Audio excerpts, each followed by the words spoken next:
நடந்தது, நடக்க போறது எல்லாத்தையும் கரெக்டா சொல்றேன். அடியனை பார்க்கும்போது சொல்லுங்க. வாழ்க்கையில துன்பப்பட்டு ஆமாங்க, எப்படியாவது முன்னேறிட மாட்டோமா, கரெக்டா சொன்னீங்க. முன்னேற்றத்துக்கு வழி எங்கேயும் கிடைக்காதா ஆமா, அப்படின்ற மாதிரி நினைச்சுக்கிட்டு சொல்லுங்க சொல்லுங்க. இந்த சைக்கிள்ல அலைஞ்ச பழப்பாவே இருக்கு.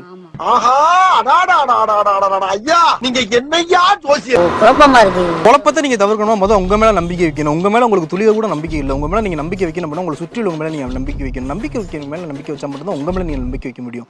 புரியுதா? ஆமா சொல்ற எனக்கே புரியல, உனக்கு எப்படிடா புரியும்? மந்திரிச்ச தகடு ஒண்ணு இருக்கு. சரி.